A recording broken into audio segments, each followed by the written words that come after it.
बिस्मिल्लाह। शुरू करता हूँ अल्लाह के पाक नाम से जो बहुत बड़ा मेहरबान नहायत रहने वाला है। दोस्तों, बहनों, भाइयों, बुजुर्गों, अस्सलाम वालेकुम वरहमतुल्लाहि वबरकातुहू।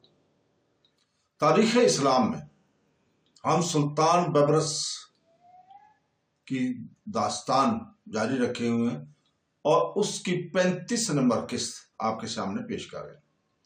दोस्तों, बहनों, भाइयों, बुजुर्गों, नूरुद्दीन परेशानी के आलम में कोनाई खान के दरवाजे पर दस्तक देने के बाद खड़ा इसकी आमद का मुंतजर था। इसके चेहरे पर गहरी बेचैनी थी। कोनाई खान से इसकी गुज़श्ता मुलाकात महज चंद बार ही हो पाई थी। इसकी बड़ी वजह यह थी कि कोनाई खान की सोच मुसलमानों के बारे में हकीराना और मनफी थी। नूरुद्दीन चूंकि तबलीग इस्लाम का मकसद लेकर सराय आया था, इसलिए कोनाई खान को एक आंख नहीं पाता था। वो कोनाई खान का हमसाया तो जरूर था, मगर इन दोनों के दरमियान हक हमासगी का नौबत कभी नहीं आई थी। आज बेटे की जुदाई ने नूरुद्दीन के कदमों का रुख कोनाई खान के घर की जानिब मोड़ दिया था।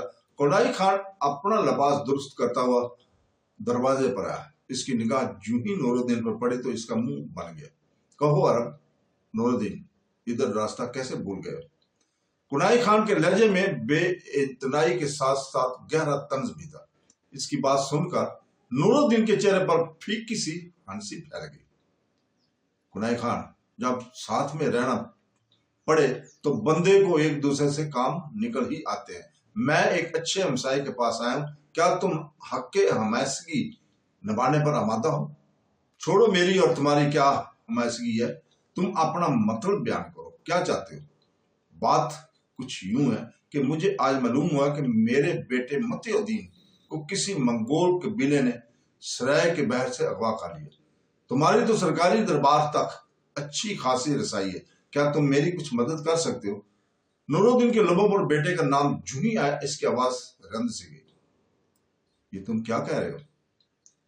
ये हो ही नहीं सकता कि सराय के किसी बशिंदे को बहर का कोई कबीला अगवा करे, बेशक वो मुसलमान ही क्यों ना हो। सरजमीन औदाए जरी की कुछ अपने कवायद और कानून है जिन पर सख्ती से अमल किया जाता है। तो कोनाई खान इसकी बात पर यूं हैरतज़दा हो रहा कि जैसे इसने कोई मानफूकल फितरत बात कह डाली हो। इसका लहजा बेहद गैर यकीनी था। ये इतला जिस शख्स ने मुझे दी है, मैं इसकी सदाकत पर आंखें बंद करके यकीन करता हूँ। कोनाई खान, मेरी बूढ़ी आंखों में सच्चाई परखने की कुव्वत भी बाकी है। मैं लफ्जों और मकालमों की गहराई में उतर जाया करता हूँ। मुझे तुम्हारी खूबियों से कोई सरोकार नहीं। मुझे सिर्फ यह बताओ कि तुम्हें किसने इतला दी कि तुम्हारा बेटा अगवा किया गया? हो सकता है कि इसने खुद ही किसी जाती रंजिश पर इसे कत्ल कर डाला हुआ और तुम्हें अगवा की फर्जी कहानी सुनाकर हकीकत का रुख बदल रहा हो। कोनाई खान बेअतबारी से बोला। कोनाई खान, तुम सिर्फ ये वजाहत कर दो कि तुम मुझे दरबार शाही तक पहुंचा सकते हो या नहीं। नूरुद्दीन इसकी बेइतनाई पर तड़प कर रह गया। नूरुद्दीन कोनाई खान इसकी आंखों पर झुकने वाली हसीयत और रंजीदगी को महसूस कर चुका था।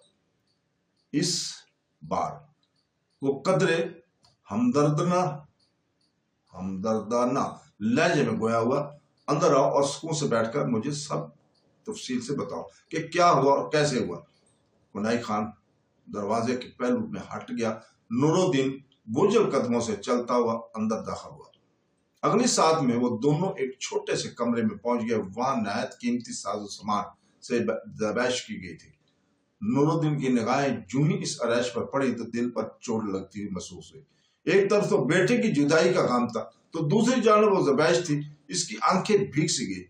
वो सामान अपनी अल्लाह की कहानी सुना रहा था। दो माजी में शायद किसी आला ज़ौक़ के हामिल मुसलमान रईस के घर की ज़ीनत रह चुका था। वो सामान यकीनन ये सामान मंगोल हमलों और लूट मार में बतौर माल गनीमत इसके हाथ लगा हुआ। बैठो नूरुद्दीन, इसकी समाज से एक आवाज टकराई। नूरुद्दीन ने करीबी मौजूद एक नशिस्त संभाल ली। कोनाई खान ने दरवाजे में खड़े होकर किसी को कावा लाने की हदायत की। फिर वो इसके करीब आकर बैठ गए। इसकी सवाली निगाहें मुसलसल नूरुद्दीन के चेहरे पर मरकूज थी। नूरुद्दीन ने इसे अपनी जानब मतवज्जो देखकर अपनी बात का आगाज किया। हुआ कुछ इस तरह कि चंद माह बेशतर एक मंगोल नौजवान मेरे बेटे मोतीउद्दीन का दोस्त बन गया। वो बला तकल्लुफ घर में आना जाना शुरू हो गया।